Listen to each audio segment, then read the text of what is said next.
Updating the biggest stories from Colombia this Monday, I'm Brian Andrews reporting from Bogota. 5 million signatures are being delivered to the National Registry today in support of a national referendum on presidential re-election. Hundreds of workers spent the weekend verifying the 1.4 million signatures necessary to force the issue onto the ballot. These are signatures collected from all over Colombia, supporting a third term of office for President Álvaro Uribe. While our cameras were there watching the verification process, we saw President Uribe's son Thomas had signed the petition in support of 4 more years for his dad. The National Registry has 30 days to certify the petitions, then send it off to Colombia's Congress to set a date for this referendum.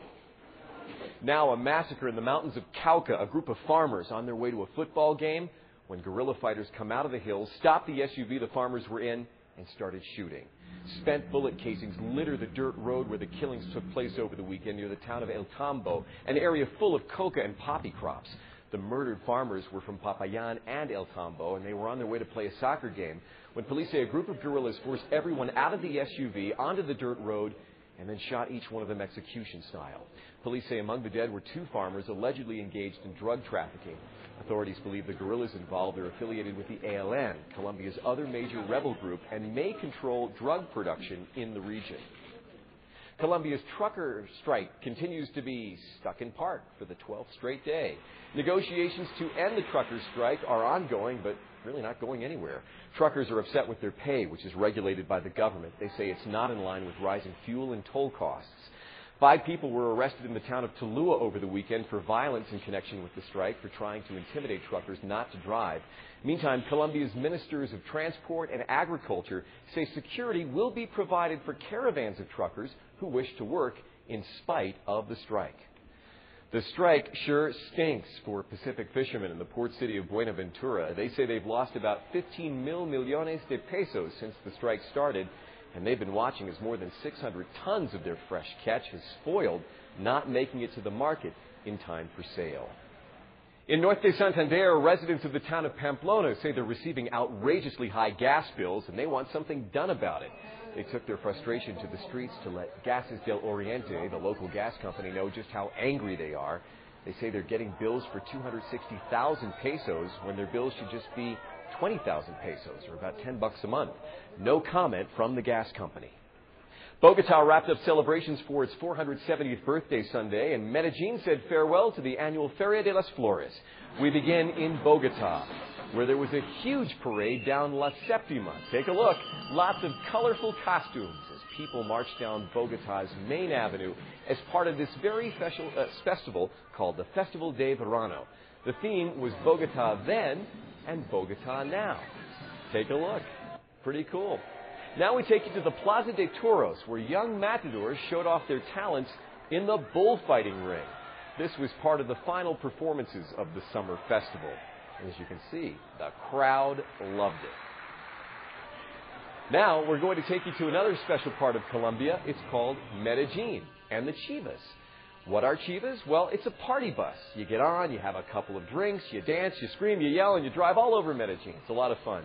Well, in the Chiva parade, each group decorates the buses with flowers and other traditional Colombian garb. Passengers put on elaborate costumes and then party their way through the streets of the capital of Antioquia. President Uribe was also in Medellin Sunday, making a special appearance on horseback in the 50th annual Feria de las Flores horse equestrian event. He was wearing a poncho on his shoulder, which is very paisa, and then the president entertained onlookers by riding his very special show horse, a Pasifino called Flor Alazan. This took place at Medellin's Coliseo Aurelio Mejia. The president, as you can hear, got a standing ovation.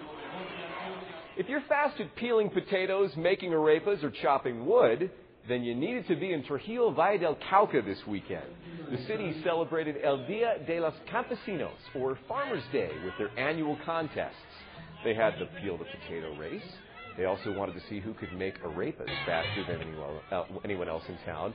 And there was also a wood-cutting competition. As you can see, a lot of fun in that part of Colombia. In Santander, the town of Vélez is known for their bocadillo, and now they're laying claim to having the biggest bocadillo in the world.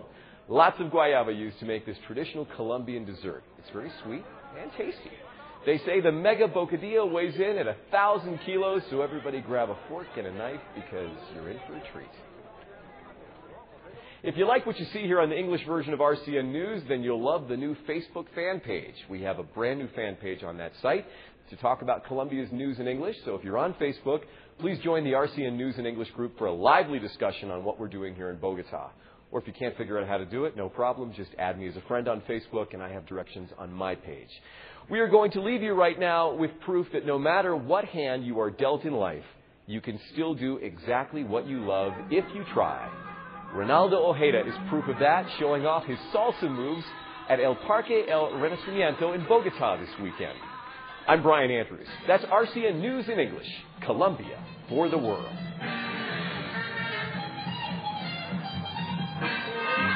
Librarnos de todo mal.